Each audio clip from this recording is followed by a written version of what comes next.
สวัสดีนะนี่มารีวิวปืนลม PCP เนาะมีอยู่4รุ่นก็จะรีวิวเข้าให้เบิ่งนะเอาเป็นยังไงแต่ละรุ่นตัวนี้เป็น MC เนาะ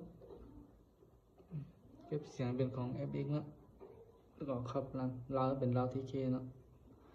ยาว50 เซนนะแล้ว10 เกี่ยวกล้องเป็นกล้องDiscovery นะขนาดเป็น3 ลด 12x42นะ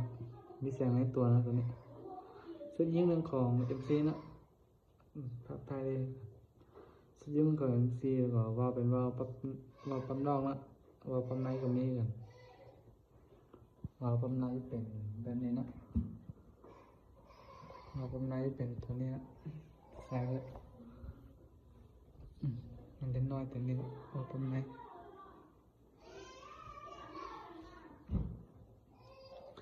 ตัวทับมาเป็นของ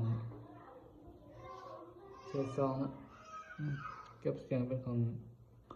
ตัวนี้นะเก็บเสียงด้วย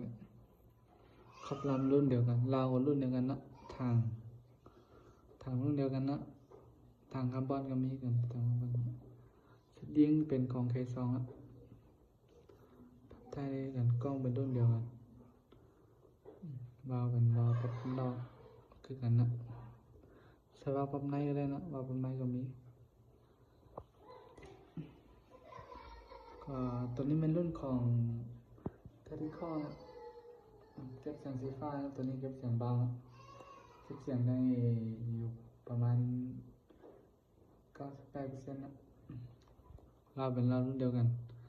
ถังเป็นถังคาร์บอนนะ 0.5L นะหรือว่าเกือบ1 ลิตรสุดยิ่งของเทอริคอนะตัวนี้ประกันว่าดีให้เราสิ่งนี้ปับไทยได้กันนะปับไทยเบบแบบนี้แล้วก็ปับเป็นยังไงนะวาล์วเป็นวาล์วแก๊ปนะวาล์วปั๊มในนะใครที่ต้องการเกี่ยมต้องการแม่งไหลกับปั๊บอันนี้นะป้ายฮอดประมาณ12-13นะแพงขึ้นนะถือว่ายิงโอเคนะปั๊บไปเนี่ยสุดยิงงามนะแล้วก็ตัวนี้เป็นสุดยิงของทาติโก้กันนะแต่ว่าใส่กล้องDiscovery แล้วก็ทาง Ado นะตัวนี้จะเป็นไซส์ทางกล้อง VSA นะโดยตัวนี้สั่งทาง Ado กับกล้องDiscovery เก็บเสียงรุ่นเดียวกันนะเนาะสุดยิงก็กันรุ่นเดียวกันนะตัวต่างแต่ทางกับกล้องสิตัวนี้เป็นรุ่นของ Top A นะTop A นี่จะเบาสุดนะแต่รุ่นนะ Top A เบาสุดแล้วใส่เก็บเสียงสีฟ้านี่เบาสุดแล้วนะเราเก็บกันตัวนี้เป็นตัวปรับลมนะประมาณลบไปนิดนึงแล้วตัวนี้นะมันลบไปเบาสุดแล้วนะของแต่ละรุ่นตัวนี้เบาสุดแล้วTop A ถ้าใส่เราสั้นฮอตถ้าใส่เราสั้น30 เซนในฮอตเพียงนะเบาสุดแหละประมาณถ้าใส่กล้องสูบลมใส่ประมาณบอดประมาณ2 โลไป2 โล 3 2 โล 4นะเบาสุดแล้วตัวนี้ไทยจะเป็นแบบนี้นะพับได้กันเบสตัวนี้เราพับแต่ว่าTop Aเนี่ยมันจะมีแต่เบื้องเดียวนี่นะส่วนแต่ก่อนมันจะมีเบื้องนี้เลยนะมันจะมี2 เบื้องเลยTop Aเนี่ยมีแต่เบื้องเดียวนี่